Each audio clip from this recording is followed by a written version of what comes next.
Kata Salafi Wahabi, Abu Jahal dan Abu Lahab lebih bertauhid daripada mayoritas umat Islam yang bertawassul. Wahabi itu cuma ngomongnya kembali pada Quran dan hadis, tapi ajaran intinya bukan dari Al-Quran dan hadis.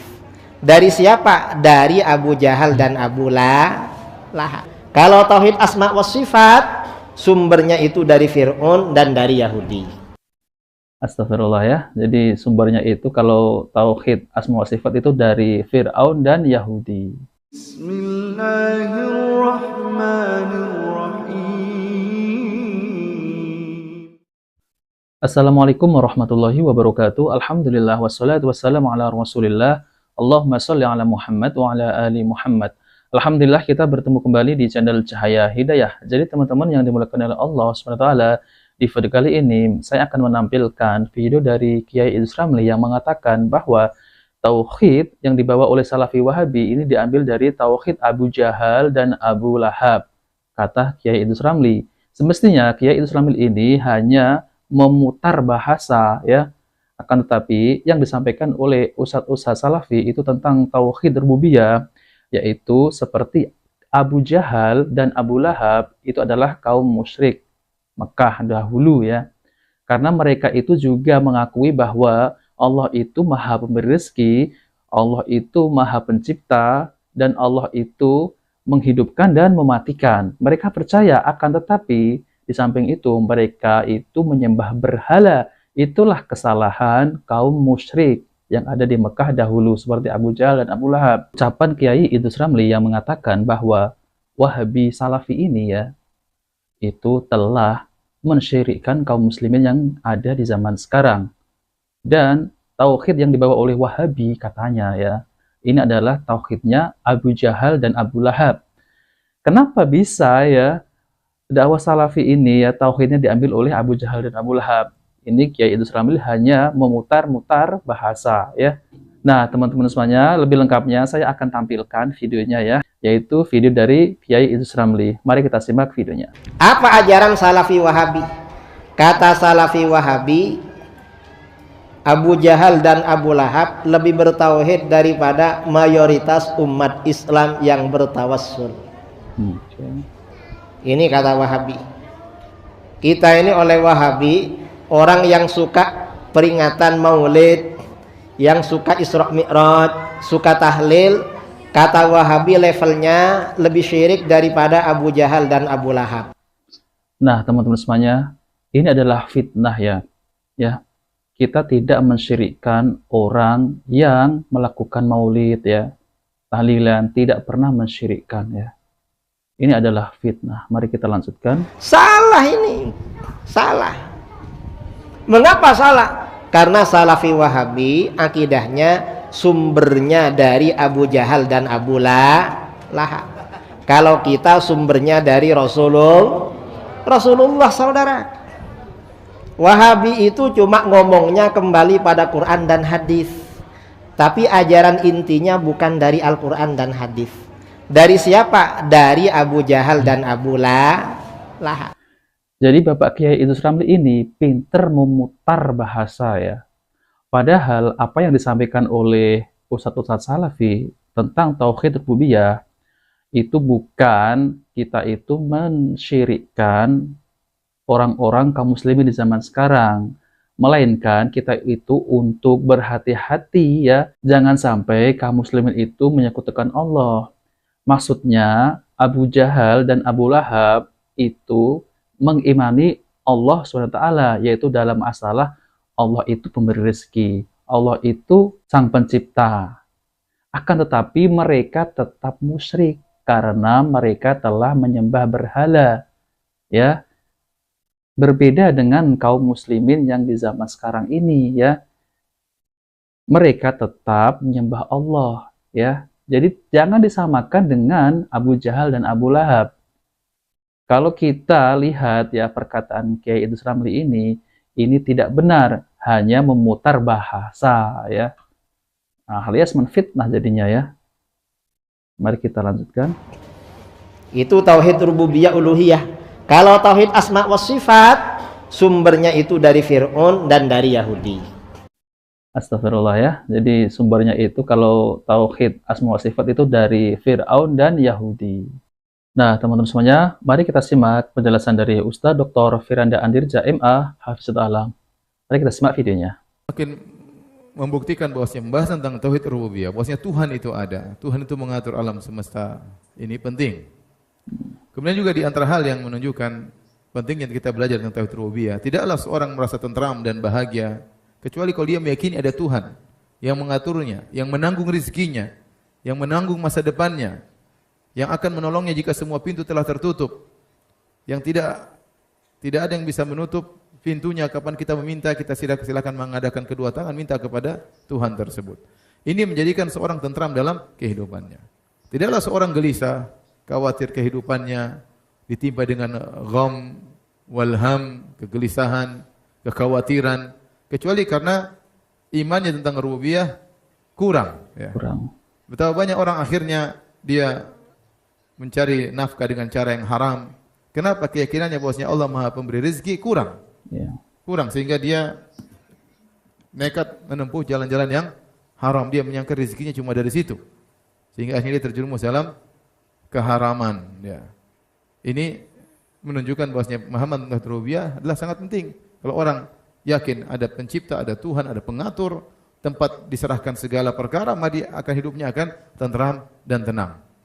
Kemudian di antara hal yang menunjukkan pentingnya kita belajar tauhid rububiyah, banyak kesyirikan terjadi gara-gara tidak paham tentang tauhid rububiyah. Ya. Zaman dahulu orang-orang musyrikin Arab, mereka secara umum beriman dengan tauhid rububiyah, tapi ada khalal, ada kekurangan, ada kesalahan-kesalahan. Sehingga mereka minta kepada penghuni kubur, mereka meyakini kalau penghuni kubur tersebut bisa memberi manfaat dengan izin Allah, dan ini kesalahan. Akhirnya mereka minta kepada penghuni kubur, minta kepada wali-wali dan yang lainnya.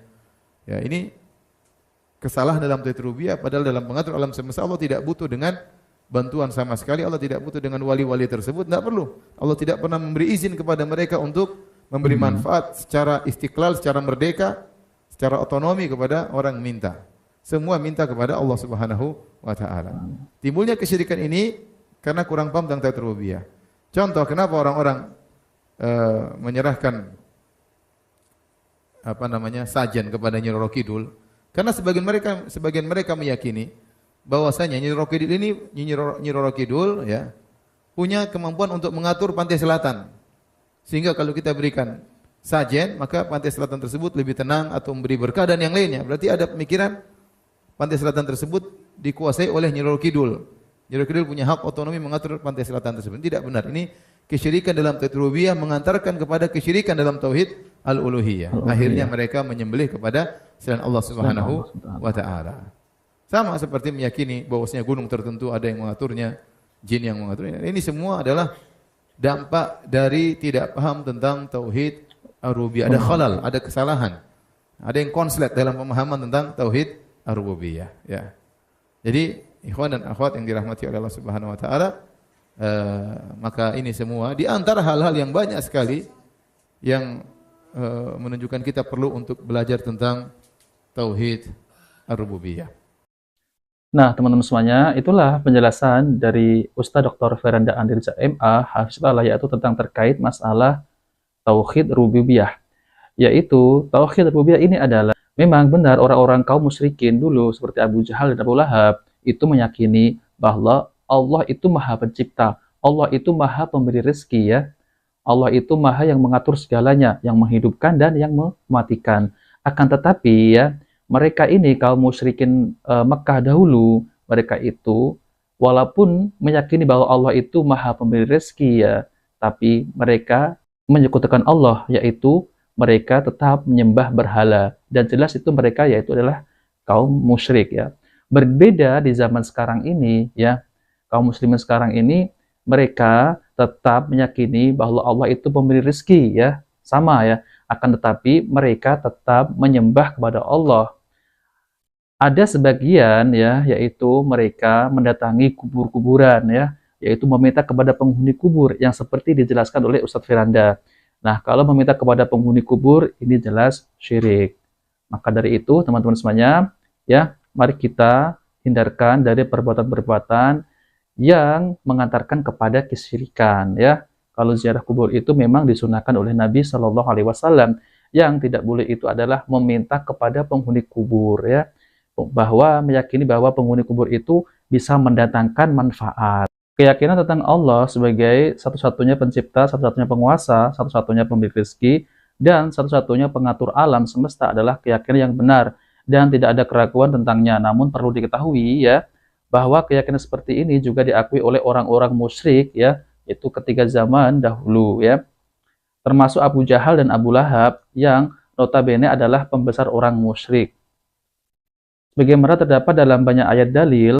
Dalil pertama, Allah Ta'ala berfirman yang artinya, katakanlah siapakah yang memberi rezeki kepada Anda dari langit dan bumi, atau siapakah yang memiliki menciptakan penglihatan, dan siapakah yang mengeluarkan yang hidup dari yang mati, dan mengeluarkan yang mati dari yang hidup, dan siapakah yang mengatur segala urusan, maka mereka akan menjawab Allah. Ya, maka katakanlah mengapa kamu tidak bertakwa kepadanya. Surat Yunus ayat 31. Kemudian dalil yang kedua, Allah Ta'ala berfirman yang artinya, dan dengan sungguh-sungguh jika kamu bertanya kepada mereka, siapakah yang menciptakan mereka? Pasti mereka menjawab Allah. Lalu bagaimana mereka dapat dipalingkan dari menyembah Allah? Surat Az-Zukhruf ayat 87. Kemudian dalil yang ketiga, ya, Allah Ta'ala berfirman, dan sesungguhnya jika Anda menanyakan kepada mereka, siapakah yang menurunkan udara dari langit, lalu menyalakan dengan udara itu bumi setelah matinya, tentu mereka akan menjawab Allah. Katakanlah segala puji bagi Allah, tetapi kebanyakan mereka tidak memahaminya. Surat Al-Ankabut ayat 63. Kemudian perhatikanlah dalam ayat-ayat di atas, ya teman-teman, ya.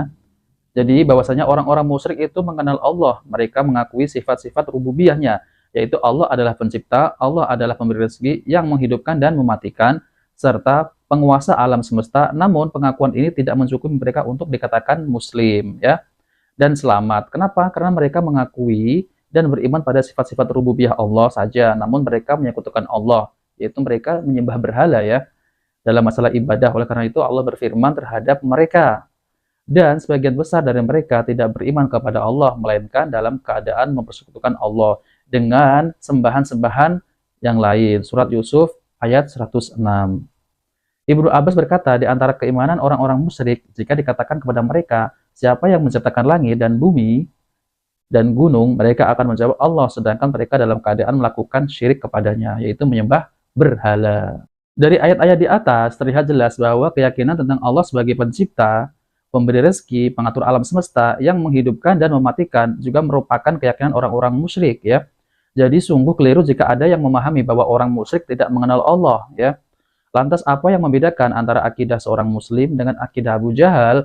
Apakah hanya sebatas keyakinan rububiyah Allah, bahwa Allah adalah pencipta, pemberi rezeki, dan pengatur alam semesta? Sungguh amatlah jauh pemahaman semacam ini. Yang membedakan seorang muslim dan seorang musyrik adalah pada tauhid uluhiyah, yaitu mengesahkan Allah dalam peribadatan. Orang musyrik memang mengakui bahwa Allah sebagai pencipta, namun mereka enggan menjadikan Allah sebagai satu-satunya sesembahan yang diibadahi. Mereka masih ingin menjadikan sekutu bagi Allah dengan sesembahan-sembahan lainnya, yaitu seperti menyembah berhala. Nah, teman-teman semuanya, jika video ini bermanfaat, jangan lupa like dan subscribe di channel Cahaya Hidayah. Wabillahi taufiq wal hidayah. Wassalamualaikum warahmatullahi wabarakatuh.